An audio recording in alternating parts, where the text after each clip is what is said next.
Bonjour à tous et bienvenue dans cette nouvelle vidéo. Aujourd'hui on se retrouve pour parler de la nomination de Karim Benzema en équipe de France. Il a été appelé pour l'Euro. C'est une excellente nouvelle tant pour Didier Deschamps que pour Karim Benzema que pour les Bleus. Et on va débriefer ça dans cette vidéo. Alors n'hésitez pas à partager la vidéo, je vous le dis maintenant, n'hésitez pas non plus à la liker, à vous abonner, vous êtes presque 90% à ne pas être abonné à la chaîne et ça fait toujours plaisir, ça permet de soutenir une chaîne qui débute, voilà on a 120 abonnés, c'est un peu compliqué, donc si vous appréciez nos vidéos, n'hésitez pas à les partager. On commence. Alors, Karim Benzema, l'histoire, on le sait, elle a été compliquée avec l'Euro, elle a été compliquée avec les Bleus, notamment après l'affaire Valbuena, donc sans entrer plus dans les détails, c'est une affaire qui est encore en cours, un procès va avoir lieu, mais en gros, ça a bloqué Benzema qui ne pouvait plus être sélectionné pendant quelques temps, après aussi la pluie de Manuel Valls. Deschamps au début a beaucoup soutenu son joueur, mais malheureusement, il a fait des mauvaises déclarations, là on peut le dire, il a fait des mauvaises déclarations qui ont causé sa perte parce qu'il a déclaré que Deschamps avait cédé à une partie raciste de la France, ce qui n'a évidemment pas du tout plu à Deschamps, qui en plus s'est pris des tags et s'est pris aussi des insultes devant chez lui, donc il a dit plus tard que ça l'a profondément traumatisé, et suite à ça il a décidé de ne plus le convoquer. En tout cas pour lui, il considérait que la ligne rouge avait été franchie. Manifestement cette ligne rouge peut ne plus être franchie et peut être pardonnée. C'est aussi le cas, comme on le sait, avec Adrien Rabiot, avec qui ça avait été très compliqué, avec Gignac aussi par le passé, où on se rappelle qu'il avait fini par pardonner. Donc ça prouve que Deschamps est capable de ne pas être entêté,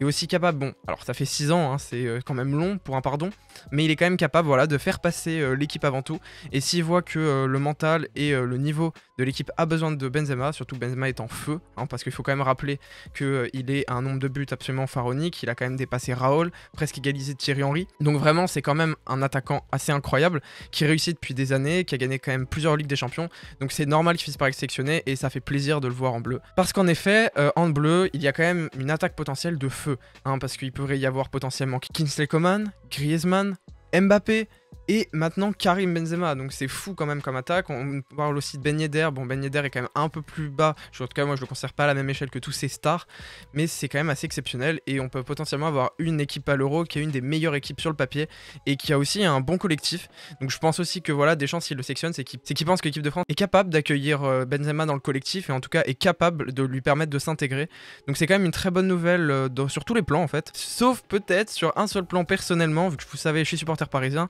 je ne sais pas si c'est une très bonne nouvelle pour la potentielle prolongation d'Mbappé, de fait de pouvoir jouer avec Karim Benzema à l'Euro, qui est, comme on le sait, l'attaquant vedette du Real Madrid. Voilà. C'est tout, je pose ça là, j'en parlerai pas plus. De même, alors également, moi, la première vidéo que j'avais tournée, que je n'ai finalement pas montée, c'était des suppositions parce qu'on ne savait pas si Deschamps allait l'annoncer. Je l'avais tournée dans l'après-midi, vu que ça avait été confirmé par l'équipe, par le Parisien et par Eurosport. Finalement, le soir de l'annonce, quand il a annoncé Benzema dans la liste, il a expliqué ses raisons, pas non plus en détail. Il a dit qu'il y avait une conversation qui avait été faite entre les deux, un pardon. Il y avait eu une mise à place des choses. Alors oui, c'est tard, mais il a aussi dit que voilà, fallait que ça arrive un moment et que ça arrivait maintenant. Tant pis que ça ne soit pas arrivé avant, on peut pas refaire l'histoire. C'est plutôt vrai, même si je trouve ça pas à 100% honnête, parce qu'à un moment donné où il lui demande si il y avait eu 23 joueurs, est-ce qu'il l'aurait pris, où il répond bah oui c'est normal, c'est Karim Benzema, bah oui mais bon tu l'as pas pris pendant 6 ans alors que c'était Karim Benzema, donc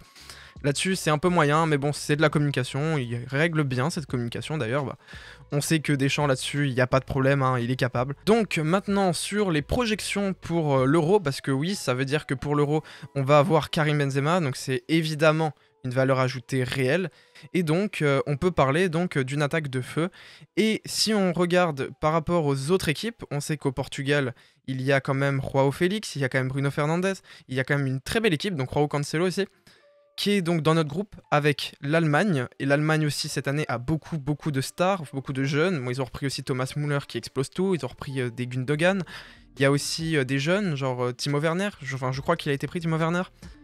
Il n'y a pas Draxler, normal, bon il prolonge 4 ans PSG, ça on sait pas. L'équipe a quand même une belle tête, donc faut pas non plus dire que c'est gagné, loin de là. Il n'y a plus que un qualifié, ou plutôt deux en fait, parce qu'il y a de fortes chances que le deuxième qualifié ici, ça soit le meilleur deuxième. En tout cas, on a tout à fait nos chances, évidemment, mais il faut pas du tout se relâcher, et c'est pas parce qu'on a une très belle équipe sur le papier que dans les faits, ça va donner gain de cause, et ça va permettre à l'équipe de tout donner. Là, il va falloir qu'il y ait un collectif huilé, il va falloir qu'il y ait du mental. Évidemment, je compte complètement sur Deschamps et sur l'équipe de France pour reproduire ces climat qui avait été fait quand même en 2016 et en 2018. Et même si les grandes individualités ne performaient pas, Ce serait aussi quand même, parce que s'il faut l'analyser sur ce point-là aussi, c'est quand même très stratégique pour Deschamps, qui si ils perdent, eh ben, il pourra dire que voilà, qu'il a pris Benzema, qu'il n'a pas fait d'erreur de nomination, et s'il gagne, bah, ce sera tout bénef pour lui, là il s'est mis tout le monde dans la poche, donc bravo Deschamps, merci pour l'équipe de France, et c'est aussi une très bonne nouvelle pour le football. Voilà, j'espère que cette vidéo vous a plu, n'hésitez pas à la partager comme je le disais, à liker, à vous abonner, on a le compte Le Point Sport sur Instagram et toujours sur Twitter, merci.